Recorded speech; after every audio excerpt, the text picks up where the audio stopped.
Good morning. This is a video, again, another video. It's funny, you go to YouTube and you get videos. For something I picked up at a Goodwill yesterday. They wanted like $12, but it was Old People Day and my wife got it for a discount, so she paid like $9. I plugged it in and it worked, and then I found out it had batteries.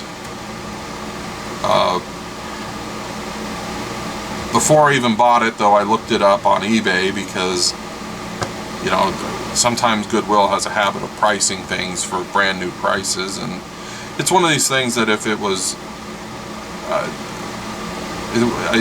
I bought it because it intrigued me and I didn't want to spend a lot of money on it. So I looked it up, and Home Depot sells this for $20, and I think it's on a as seen on TV, but I don't know what the price is. So apparently what this is it's like a portable LED light. It could be used, say, as an under-counter light, or you could set it up in your house as an emergency light. That means a light that when the power goes out, this thing comes on. And I'll show you quickly how this works. It's got these flimsy plastic legs on the back that let you set it up. It has this flimsy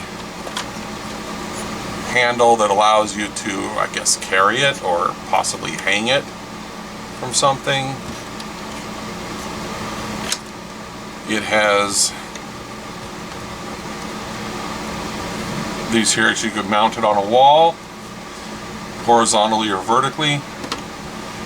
It claims to be made by Bell & Howell, and I believe Bell & Howell went out of business a long time ago. They were known for making projectors, test equipment, and other actually useful things. But it looks like somebody must have bought the rights to their name, and they're just slapping it on a piece of cheap lighting fixture. Anyways, let's get to how this thing works. It's marked on the side with the switches as high, off, low, and SOS. Now, this is high, this is low. I cannot tell the difference. They seem to be the same brightness. By the way, this is running off a battery, and if I plug it into power, as far as I can tell, it's pretty much the same brightness. SOS mode, if you put it in that, and then you remove power, it comes on. Put power back in, it goes off. So, also when it's plugged in and charging, actually when it's plugged in, it has this red light. This light has no indication, I believe, of charging. But I've not let it sit and charge for a huge amount of time.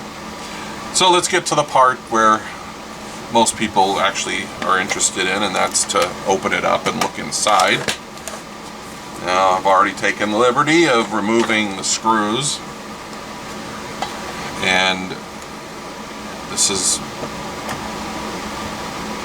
rather unexciting. Basically, we have a switch, a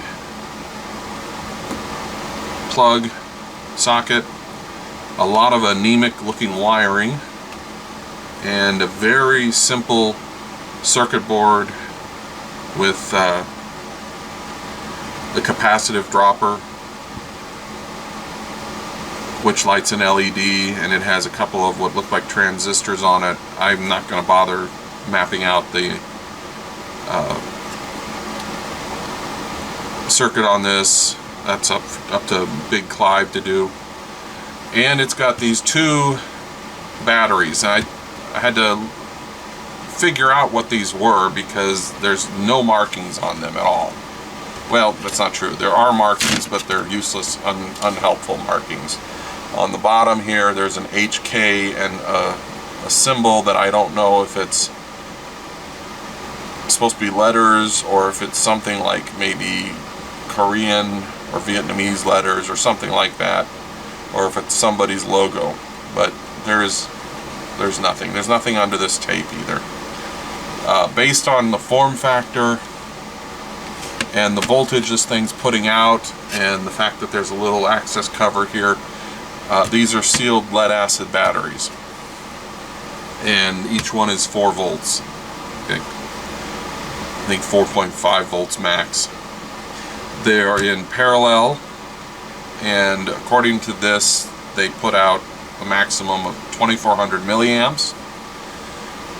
The first thing I thought about was, where would you get replacement batteries for this? And I did an extensive search on eBay, Google, Batteries Plus, everywhere I could think of, any terms I could think of, and could not find any batteries that were this size exactly. Most of them are wider by almost a half an inch. So these are fairly unusual. They're also, the connections are soldered. They look like they're badly soldered and could easily come off. And they have what looks like corrosion on them, so this thing must vent something. If this thing its batteries were to die, I would probably rip all the guts out of it and replace it with something that used just a standard switch, or a buck converter with an adjustment pot where I could vary the voltage that it puts out and vary the brightness. And I would also change it to use 18650s, or even, you know, lipos like you would use for an RC plane.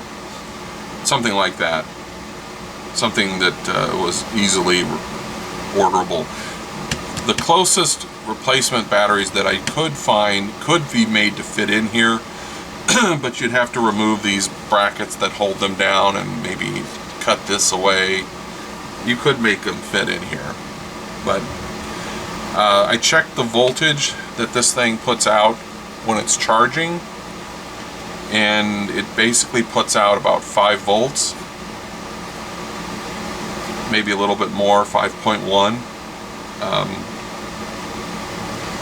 I didn't check the amount of charging that or the amp hours that it puts out when it's charging, but it's fairly low because the instruction booklet, the very meager, useless instruction booklet, says it takes 6 to 12 hours to charge. So that's, for 2400 milliamp hours, that's a pretty slow charge rate.